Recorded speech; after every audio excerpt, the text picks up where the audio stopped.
বাংলাদেশের বর্তমান রাজনৈতিক প্রেক্ষাপটে জুলাই সনদ বাস্তবায়ন প্রশ্নটি ক্রমেই কেন্দ্রীয় ইস্যুতে পরিণত হয়েছে।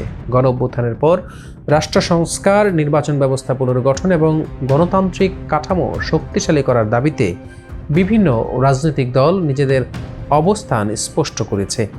বিশেষ করে জাতীয় নাগরিক পার্টি এনসিপি, বাংলাদেশ জামায়াত ইসলামী এবং বাংলাদেশ জাতীয়তাবাদী দল বিএনপি এই ইস্যুতে সক্রিয় ভূমিকা রাখছে। দর্শক, সাম্প্রতিক সময়ে এই জুলাই সনদ বাস্তবায়ন নিয়ে সরকারি দল এবং বিরোধী দলের মধ্যে যে ধরনের তীর্যক শব্দ ব্যবহৃত হচ্ছে, আগামীতে আমরা কেমন বাংলাদেশ পাবো সেটা এখনও বলা যাচ্ছে না। আমরা চাই একটি সুন্দর বাংলাদেশ, সবাই মিলে যেন আমাদের স্বপ্নের বাংলাদেশ গড়ে তুলতে পারি। এই সাম্প্রতিক সময়ে এনসিপি, জামায়াত ইসলাম এবং বিএনপির তিনটি দলের প্রধানরা যেই কথাগুলো বলেছেন জুলাই সনদ নিয়ে, সেটাই আপনাদের সামনে তুলে ধরার চেষ্টা করছি। এনসিপির আহ্বায়ক নাহিদ ইসলাম জুলাই সনদকে জাতীয় জীবনের বকেয়া হিসাবে উল্লেখ করে তা দ্রুত বাস্তবায়নের দাবি জানিয়েছেন। তিনি বলেন, সরকার জুলাই সনদ বাস্তবায়ন না করেই নতুনভাবে কার্যক্রম শুরু করেছে, যা জনগণের প্রত্যাশার সঙ্গে সামঞ্জস্যপূর্ণ নয়। পহেলা বৈশাখের হালখাতার উদাহরণ টেনে তিনি বলেন, রাষ্ট্রেরও উচিত জনগণের কাছে থাকা এই বকেয়া পরিশোধ করা। নাহিদ ইসলাম আরও বলেন, গণঅভ্যুত্থান, নির্বাচন ও সরকার গঠন সম্পূর্ণ হলেও জনগণ এখনও কাঙ্ক্ষিত সংস্কার পায়নি। তার মতে এই অপূর্ণতাই প্রমাণ করে যে জুলাই সনদের প্রতিশ্রুতি বাস্তবায়িত হয়নি। তিনি অভিযোগ করেন, সরকার গণভোটের রায় উপেক্ষা করেছে এবং অন্তর্বর্তীকালীন সময়ের গুরুত্বপূর্ণ কিছু সিদ্ধান্ত বাতিল করে জনগণের সঙ্গে বেইমানি করেছে। তার ভাষায়, অচিরেই গণরায়ের ভিত্তিতে সংস্কার বাস্তবায়ন করতে হবে। অন্যদিকে জামায়াতের আমির ডাক্তার শফিকুর রহমান জুলাই সনদ বাস্তবায়নকে গণঅভ্যুত্থানের মূল লক্ষ্য হিসেবে তুলে ধরেছেন। তিনি বলেন, এটি কোনো দলীয় ইস্যু নয়, বরং জনগণের সম্মিলিত প্রত্যাশা। তার মতে, গণঅভ্যুত্থানের চেতনা ধরে রাখতে হলে এই সনদ বাস্তবায়নের কোনো বিকল্প নেই। সংবিধান প্রসঙ্গে তিনি বলেন, সংবিধানের জন্য জনগণ নয়, বরং জনগণের জন্যই সংবিধান। এই বক্তব্যের মাধ্যমে তিনি জনগণের ম্যান্ডেট অনুযায়ী রাষ্ট্র পরিচালনার উপর গুরুত্ব আরোপ করেন। একই সঙ্গে তিনি সরকারকে হুঁশিয়ারি দিয়ে বলেন, জুলাই সনদ বাস্তবায়নে গড়িমসি হলে তা মেনে নেওয়া হবে না এবং প্রয়োজনে রাজপথে আন্দোলন গড়ে তোলা হবে।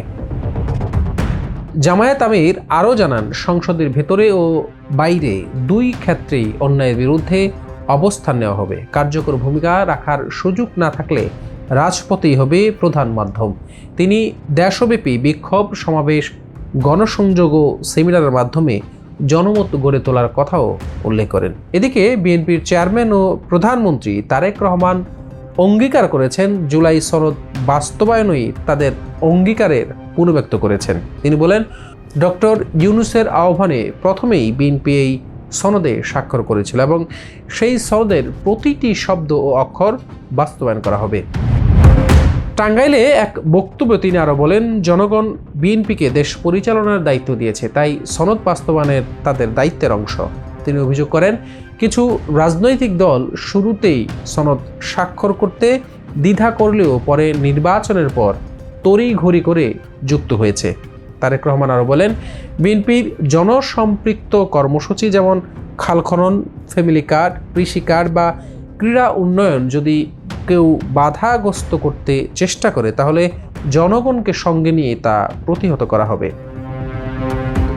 তারেক রহমান নেতাকর্মীদের সজাগ থাকার আহ্বান জানান এবং বলেন, জনগণকে সঙ্গে নিয়েই আমরা দেশ গড়ে তুলতে চাই।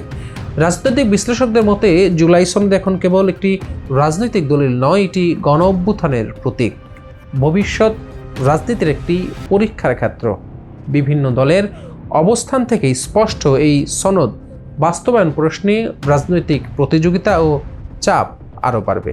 সব মিলিয়ে জুলাই সনদ বাস্তবায়ন এখন বাংলাদেশের রাজনীতির একটি কেন্দ্রীয় বিতর্কে পরিণত হয়েছে।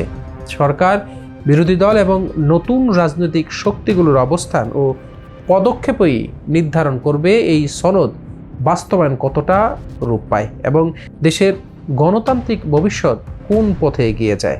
দর্শক, আজকে পর্যন্তই। আল্লাহ হাফেজ। ইউএফটি ফার্স্টের সাথে ট্রেড করুন যে কোনো জায়গা থেকে।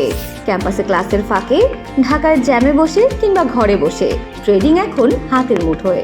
তাই ট্রেড করুন যখন খুশি, যেখানে খুশি।